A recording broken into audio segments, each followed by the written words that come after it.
तो सीमा कुमारी का जो हम लोगों ने आगे जब ये टेक्निकल एविडेंस से पीछा किया तो पता चला कि सुबह यहाँ से निकलने के बाद ये पथरगामा होते हुए, गोड्डा होते हुए और फिर वापस पीरपैंती का इसका लोकेशन दिखाता है। भागलपुर के चर्चित बिल्डर बजरंग कुमार हत्याकांड का पुलिस ने महज 12 घंटे में खुलासा कर दिया है। पुलिस के मुताबिक इस हत्याकांड के पीछे अवैध संबंध और आपसी विवाद की वजह सामने आई है। पुलिस ने हत्या के आरोप में एक महिला को गिरफ्तार कर लिया है और हत्या में इस्तेमाल किया गया हथियार भी बरामद कर लिया है। आइए देखते हैं पूरी रिपोर्ट।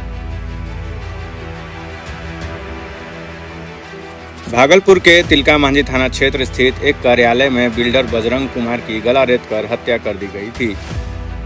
इस सनसनीखेज वारदात से पूरे शहर में हड़कंप मच गया था। घटना की सूचना मिलते ही पुलिस मौके पर पहुंची और जांच शुरू कर दी। पुलिस ने तकनीकी साक्ष्यों, वैज्ञानिक जांच और पूछताछ के आधार पर महज 12 घंटे के भीतर पूरे मामले का खुलासा करने का दावा किया है। वरीय पुलिस अधीक्षक आमोद कुमार यादव ने बताया कि प्रारंभिक जांच में सामने आया कि बजरंग कुमार का पीरपैंती निवासी सीमा कुमारी के साथ संबंध था। घटना वाली रात भी सीमा बिल्डर के कार्यालय में मौजूद थी। पुलिस के अनुसार पूछताछ में आरोपी महिला ने बताया कि दोनों के बीच पहले शारीरिक संबंध बने, जिसके बाद किसी बात को लेकर दोनों के बीच विवाद हो गया। सुनिए क्या कुछ कह रहे हैं एसएसपी प्रमोद कुमार यादव। जिनकी हत्या हुई थी उनका नाम बजरंग कुमार, पिता धनेश्वर प्रसाद सिंह, नीलकंठ नगर के रहने वाले थे। और सुबह सुबह एक सूचना प्राप्त हुई थी कि उनकी पत्नी के द्वारा कि उनके पति रात में खाना खा के अक्सर ऑफिस जाते हैं और ऑफिस में गए, लेकिन जो है सुबह वो फ़ोन कर रहे हैं तो उनका फ़ोन पिक नहीं हो रहा है। तो उसकी आरोप में तुरंत वहाँ से फिर थाना से हमारी जो टीम थी, थानाध्यक्ष और ये जाके उसके जो ऊपर कार्यालय था, कार्यालय में जब देखते हैं तो बाहर से ताला लगा था, लेकिन ये लोग खिड़की वगैरह से देखने का प्रयास करते हैं तो कुछ आशंका होती है। तो जब ताला तोड़ा जाता है तो ताला तोड़ने के क्रम में जब अंदर जाते हैं तो देखते हैं कि जो मृतक हैं ये बजरंग कुमार, इनकी डेड बॉडी वहाँ पे घायल अवस्था में अंदर पड़ी हुई है। उसके बाद जो आगे की तहकीकात की जाती है, जो इन्वेस्टिगेशन हमारी आगे चलती है, तो एफएसएल की टीम बुलाई जाती है। हमारे नगर पुलिस अधीक्षक और सिटी डीएसपी 1 और ट्रेनी डीएसपी भावना और हमारे थाना की टीम और मैं स्वयं वहाँ पर भ्रमण किया और एफएसएल की टीम ने बहुत सारे सबूत वहाँ पर इकट्ठा किए। और उसके आलोक में हम लोगों ने वहाँ सीसीटीवी कैमरा जो एक फिर हमारी एक एसआईटी टीम का गठन भी होता है, जिसमें नेतृत्व नगर पुलिस अधीक्षक कर रहे थे। और फिर सीसीटीवी फुटेज हमारे तक मोबाइल की तकनीकी जो सहयोग है उससे, और साथ में जो इनके बिजनेस पार्टनर 3-4 लोग थे उनको भी हम लोगों ने बुला के पूछताछ के लिए रखा था। और उन्होंने जो सूचना दी उसी के आलोक में जो हमें देर शाम को टेक्निकल कुछ एविडेंस मिले और सीसीटीवी मिला, तो उसमें एक हेलमेट पहना हुआ लड़का या लड़की ये स्पष्ट नहीं हो पा रहा था, लेकिन पतले शरीर का था और हेलमेट पहना हुआ और कुछ झोला लेकर निकलता हुआ देखा जाता है।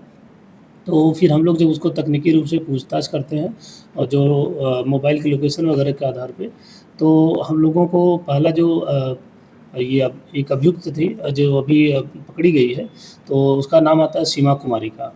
तो सीमा कुमारी का जो हम लोगों ने आगे जब ये टेक्निकल एविडेंस से पीछा किया तो पता चला कि सुबह यहाँ से निकलने के बाद ये पथरगामा होते हुए, गोड्डा होते हुए और फिर वापस पीरपैंती का इसका लोकेशन दिखाता है। और शाम को जब घटना जिस दिन हुई थी उस दिन शाम को ये नया बाज़ार के आसपास अपनी मोबाइल आने के बाद वो मोबाइल एक तरीके से बंद कर दी थी।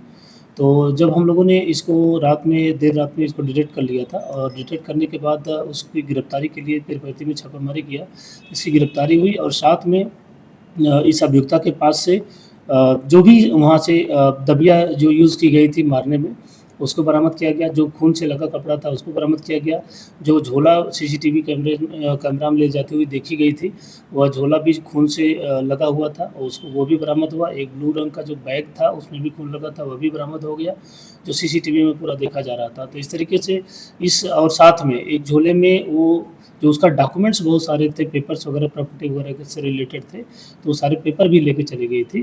तो वो सब भी हम लोगों ने बरामद कर लिया। और जब उससे पूछताछ हुई तो उसका बताना था कि उसके शरीर पे भी कुछ घाव है, क्योंकि जब उसने बताया कि ये इससे पहले से ही अवैध संबंध था और उस क्रम में कल भी आई थी और रात में वो उसका कहना था कि दारू वगैरह वो मतलब जो अवैध शराब वगैरह या नशे की अवस्था में जिस उसमें रहे हों, उसका कहना था कि ये पूरा नशे की अवस्था में था और उसके साथ जो बताया उसने कि जो संबंध बनाया तो उसमें काफ़ी उसने ब्रुटैलिटी की और जिसकी वजह से ये काफ़ी गुस्से में थी और जब वो सो गया और देर रात में लगभग अर्ली मॉर्निंग में 3-4 बजे के आस-पास उसका कहना है जब पूरी वो निद्रा में चला गया और नशे की अवस्था में था, बहुत रिस्पॉन्स नहीं कर रहा था।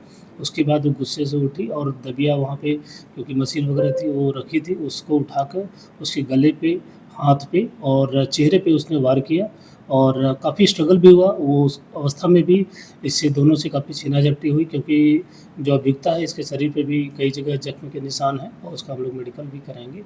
तो इस तरीके से ये अभियुक्ता जो थी इसको हम लोगों ने लगभग 12 घंटे के अंदर ही डिटेक्ट करके जो है इसको देर रात में गिरफ्तारी भी कर लिया और इसने अपना गुनाह स्वीकार भी कर लिया कि इसने जो है अवैध संबंध और फिर उसके बाद जो भी उसकी जो है मतलब आपस में इस अवैध संबंध से उपजा हुआ विवाद था, इसी के आलोक में इसने हत्या की। अभी तक हम लोगों ने अन्य भी पूछताछ की किसी विषय पे कि किसी का हाथ हो, तो इसमें कोई भी साक्ष्य नहीं मिला। उसने पूर्णतः स्वीकार भी किया कि ये और इसमें किसी का मामला ही नहीं है, इसका व्यक्तिगत रूप से मामला था। ये संबंध इसका पहले से ही जो मृतक है उनके साथ चल रहा था। तो इसमें हम लोगों ने जो भी बरामदगी की सारा जो हत्या में प्रयुक्त वगैरह सामान थे वो सब बरामद हो गए हैं और हम लोग फिर भी अन्य बिंदुओं पे भी अगर कुछ लगेगा अनुसंधान में आएगा तो उसका हम लोग जाँच करेंगे।